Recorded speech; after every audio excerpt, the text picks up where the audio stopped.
আজকে অভিষেক বন্দ্যোপাধ্যায় আপনার বোজার মাঠে এসেছিলেন, তিনি আপনাকে কটাক্ষ করে বলেছেন যে আপনি বিজেপির বিটিং, এবং তিনি বলেছেন যে আপনাকে আপনার বিরোধী আপনাদেরকে ভাঙনে ঢুকতে দেবেন, আপনার নাম না করে বলেছেন।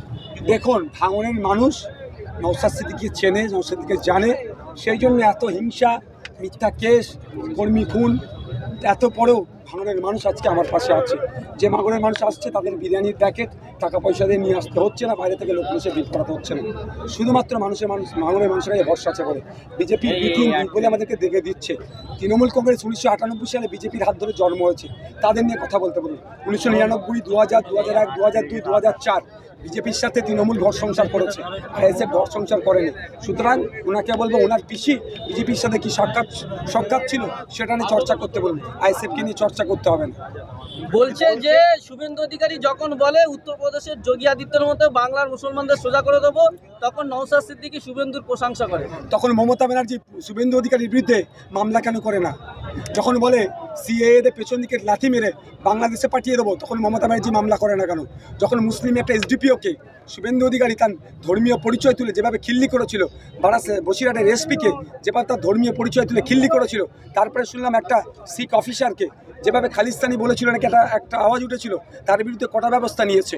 আমরা বারবার শুভেন্দু অধিকারীদের যে নোংরা রাজনীতি, দিলীপ ঘোষদের নোংরা রাজনীতি, বিভাজনের রাজনীতির প্রতিবাদ করে আসছি। যদি অভিষেক বাবু কানে না ঢুকে তাহলে আমি কি করতে পারি? ইনভাইটেশন কার্ড দিতে হবে নাকি যে আসুন এখানে? আমি শুভেন্দু অধিকারীর বিরুদ্ধে বলছি, আপনি একটু শুনুন, ওনার টাইম আছে শোনার। বলছে সিএ এনআরসি বিরুদ্ধে আপনি বিরোধিতা করছেন না, যখন ওরা করছে তখন আপনি শুভেন্দু সুকান্ত এদেরকে আপনি সমর্থন করছেন বা এদের সঙ্গে একটা ফুটেজ দেখাতে বলুন, যে ফুটেজ দেখিয়ে বলুন আমি সিএ এর বিরোধিতা করছি না, বা মমতা ব্যানার্জি সিএ এর অবস্থানকে আমি সাপোর্ট করছি না। আমি বলছি সিএ-কে আটকানোর জন্য সুপ্রিম কোর্টে নওশাদ সিদ্দিকী যে মামলা করেছে, সিএ-কে আটকানোর জন্য মমতা ব্যানার্জি যায়নি। যদি সিএ নিয়ে এতই চিন্তিত অভিষেক ব্যানার্জিরা, তাহলে ঠাকুরবাড়িতে গিয়ে, ঠাকুরনগরে গিয়ে তারা বললো কেন শর্ত সাপেক্ষে হলো সিএ-কে সমর্থন করব? কি শর্ত আছে আবার সিএ-কে সমর্থন করা? কোনো শর্ত নেই, কোনো সিএ হতে দেওয়া যাবে না। যারা অপার বাংলা থেকে এসেছে নিঃশর্তে নাগরিকত্ব দিতে হবে, এই দাবি আমরা করছি। বরঞ্চ সিএ-কে নিয়ে যখন আমরা প্রতিবাদ করেছিলাম 2019 সালে, এই মমতা ব্যানার্জির পুলিশ পশ্চিমবাংলায় প্রায় হাজার হাজার মুসলিম ছেলে মেয়েদের নামে মিথ্যা মামলা দিয়েছিল। এরাই বকলমে বিজেপির সুকান্তবাবু, দিলীপ ঘোষ, শুভেন্দু অধিকারীদের সহযোগিতা করছে।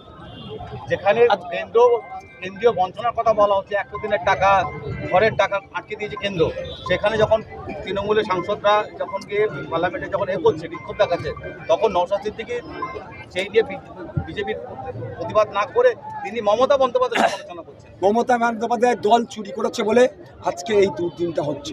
সর্বপ্রথম বলি, মমতা ব্যানার্জির দল 100 দিনের কাজের টাকা চুরি করেছে।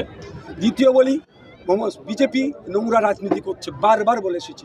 100 দিনের কাজের আইনে বলা আছে কোনো জায়গায় দুর্নীতি হলে কেন্দ্র সেটা তদন্ত করতে পারবে, কিন্তু আবার আইনে বলা আছে যারা কাজ করলো তাদেরকে কাজের 15 দিনের মধ্যে টাকা বুঝিয়ে দিতে হবে। অপদার্থ কেন্দ্রের বিজেপি সরকার একটা আইন মানছে, একটা আইন মান্যতা দিচ্ছে না। এর বিরুদ্ধে আমি বলি, এটা কি শুভেন্দু অভিষেক ব্যানার্জি কানে কানে আমাকে বলে আসতে হবে নাকি? না উনি আমাকে দেখিয়ে দেবে বিজেপির বিরোধিতা কেমন করে করতে হবে? ওদের মতো নাটক আমাকে করতে হবে নাকি? আমি আমার মতো বিরোধিতা করি। আর একটা কথা, কেন্দ্র রাজ্য কোনো বিষয়ে সংঘাত হলে সেখানে সরাসরি সংবিধানে উল্লেখ আছে, সেই আর্টিকেলকে সামনে রেখে সুপ্রিম কোর্টে মামলা করতে পারে। কেন অভিষেক বাবুরা, কেন মমতা ব্যানার্জিরা 100 দিনের কাজের টাকা নিয়ে সুপ্রিম কোর্টে মামলা করছে না? আবাস যোজনা নিয়ে সুপ্রিম কোর্টে মামলা করছে না? ডালমে কুছ কালা হয়, এরা মামলা করবে না, মানুষ কিছু বলবো যাচ্ছে। বলছে 2019 লোকসভা নির্বাচনে আপনারা 1,19,000 ভোটে ভাঙড় থেকে লিড দিয়েছিলেন, আর 21 সালে ভুল বুঝিয়ে আইএসএফ আপনাদের কাছ থেকে জিতে নিয়েছিল। এবার 19-এ 1.5 লক্ষ ভোটের টার্গেট দিয়েছে জয়ের। দেখুন, যদি শান্তিপূর্ণ ভোট হয়, ওই শওকত মোল্লা নোটোরিয়াস ক্রিমিনাল যেগুলো আছে, যারা আছে তাদের উদ্দেশ্যে বলছি, এই ভোটটাই কিন্তু শেষ ভোট নয়। আগামী হয়তো সময় আসছে, যার হয়ে ভোট চুরি করছে তারা হয়তো বিজেপির ঝান্ডা ধরতে পারে। সুতরাং প্রস্তুত থাকুন। কেউ যদি মনে করে গণতন্ত্রকে হত্যা করে তারা ভোট লুট করে জিতবে, তাই সেটা হতে এখনো দেবো না। দ্বিতীয় হচ্ছে আইনের মাধ্যমে সব কটাকে সাইজ করবো। শান্তিপূর্ণ ভোট হলে ওরা মাইনাসে রান করবে। 1,09,000 সামথিং ভোট 2021-এ পেয়েছি আমি, সেটা আরও বৃদ্ধি হবে 1.5 লাখের মধ্যে। ভাঙড়ের মানুষ আমাকে ভোট দেবে, অর্থাৎ খামচিহ্নকে।